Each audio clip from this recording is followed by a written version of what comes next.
Welcome to our deep dive, and we're tackling Atomic Habits by James Clear today.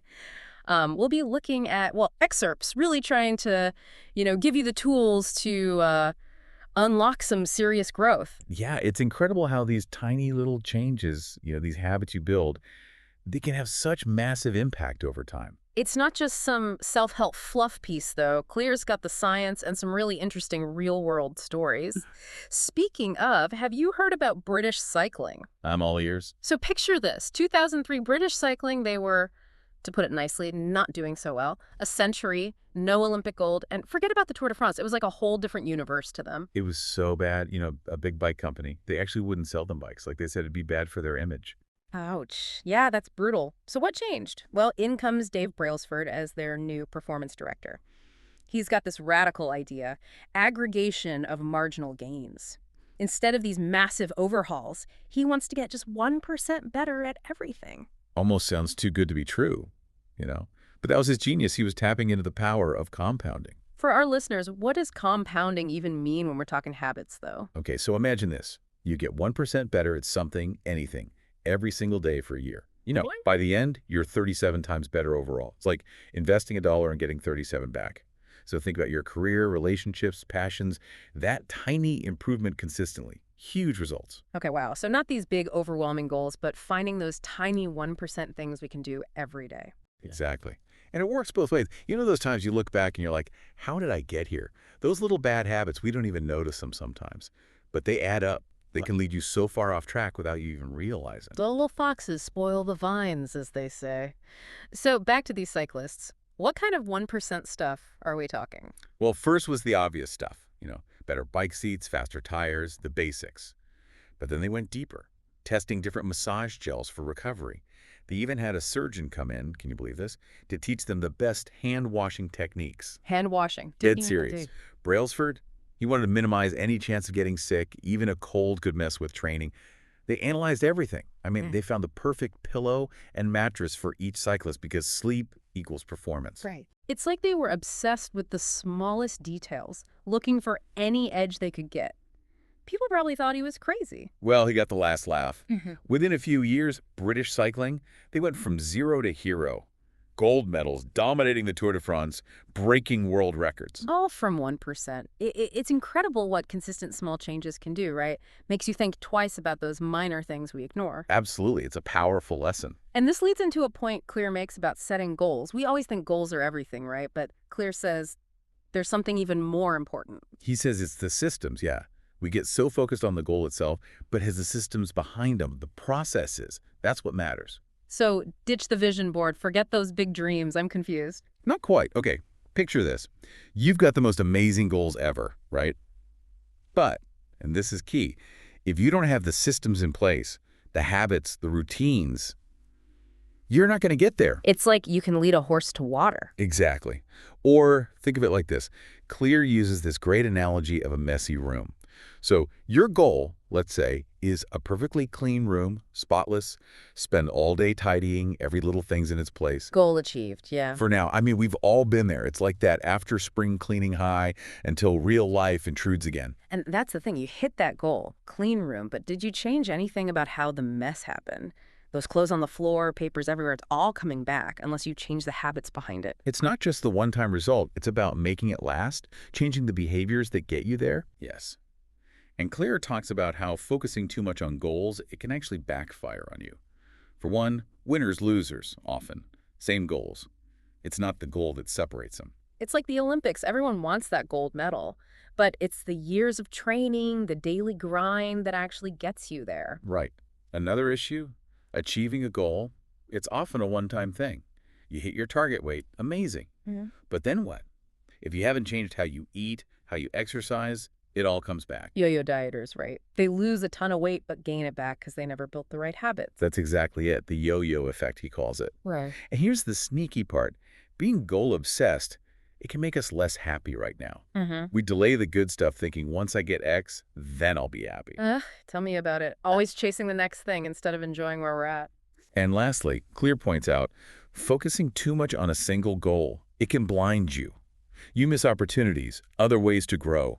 too fixated on that one target. Tunnel vision. You're so focused on the finish line, you miss everything along the way. That's a great way to put it. Clear's message is simple. Systems over goals. Build those daily habits. The results will follow. Big shift in thinking, isn't it? But it makes so much sense. This next part, though, this is where it gets really interesting for me. He says, habits aren't just about getting something, a promotion, or whatever. It's about who we become in the process. It's identity change, right? Yeah. Not just doing things differently, but being different. Yes. And he has this great anecdote. This nail-biting entrepreneur finally breaks the habit. Know what did it? A manicure. It wasn't even about the money he spent. It was the feeling, Having nice nails for once, he was proud. Changed how he saw himself. No longer a nail biter, but someone who takes care of himself. An actual identity shift, not just stopping the behavior. He saw himself differently. And this goes into his idea of the 3 layers of behavior change. Like an onion, he says. Okay, I love a good analogy. Lay it on me. So outermost layer, that's changing your outcomes, weight loss, promotion, etc. Middle layer, changing your processes, hitting the gym, working on that project. But the deepest layer, the core, that's changing your identity, your beliefs about who you are at your core. So it's not enough to change what you do. You have to change how you see yourself. Exactly. He gives this example. 2 people turning down a cigarette. One says, I'm trying to quit. The other, I'm not a smoker. Subtle, but huge difference. The first person, they still identify as a smoker, fighting against it. The second, they've already made the mental shift. Right. And that's the big takeaway. Habits are how we live out our desired identity. Repeated beingness, as Clear puts it. I love that repeated beingness. So it's not just dragging myself to the gym. It's about being someone who values fitness, makes it part of who they are. Yes. And that's something to think about for our listeners. What identities are your current habits reinforcing? Are they lining up with the person you want to be? Something to consider. But now I got to know, how do we actually do this? Breaking bad habits, building good ones. It's easy to talk about, much harder to actually pull off. Well, that's where his 4 laws of behavior change come in. Think of these as like hacks for that habit loop we talked about. Okay, I'm ready to hack my habits. Give me those laws. All right, so the first law is all about those cues. It's make it obvious. Basically, you want that cue for your good habit to be impossible to miss. So, like, if I'm trying to drink more water, I put a big old water bottle right on my desk, can't miss it, right? Exactly. Or want to practice guitar more. Instead of hiding it away, put it on a stand front and center. Make it visible. I like it. Got to create those reminders all around you. Now, second law, this is key. Make it attractive. You got to want to do the habit, not force yourself. Okay, but how do you make going to the gym, like, actually attractive? For some people, it's a chore. Get creative. Find a workout buddy, makes it social, more fun. Or, killer playlist, get those good vibes going. It's about linking the habit to positive stuff. So less willpower, more about making it inherently enjoyable. Love it. Third law, make it easy. Reduce that friction. Any little obstacle in your way. The easier something is to do, the more likely you are to actually do it right. Instead of that marathon day 1, maybe start with a 10-minute walk around the block. Baby steps. Exactly. Or, want to read more? Book on your nightstand. Commit to just 1 page before bed.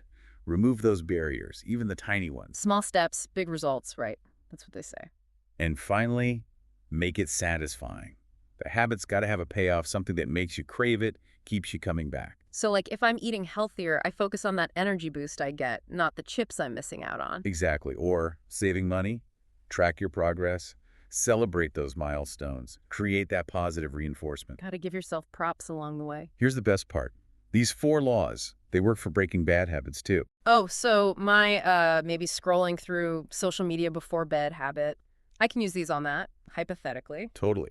Make it invisible, delete those apps, or at least bury them deep in your phone. Make it unattractive. Notice how it makes you feel drained, not relaxed. Make it difficult. Website blockers, time limits, you name it. Make it unsatisfying. Replace it with something you actually enjoy, like reading a good book or catching up with someone you care about. Wow, so many tools, like a whole habit-changing arsenal. The key is, like any good toolkit, find what works for you. Everyone's different. What clicks for one person might not for another. Become your own habit scientist. Exactly. That's what's so great about Clear's approach. It's not a one-size-fits-all thing. It's a framework to understand your own habits, build a system that works for you. Love that. Taking control, not being controlled by our habits. Yeah. This has been amazing. We've talked about so much, those small changes, building systems, and how our habits really shape who we are. But if you take away just one thing today, it's this. Building better habits, it's not about being perfect. It's about progress, one tiny step at a time. And those tiny steps, they really add up. They determine who we become in the long run. So what small habit are you going to start today? That's something to think about. Thanks for joining us for this deep dive, everyone. Until next time.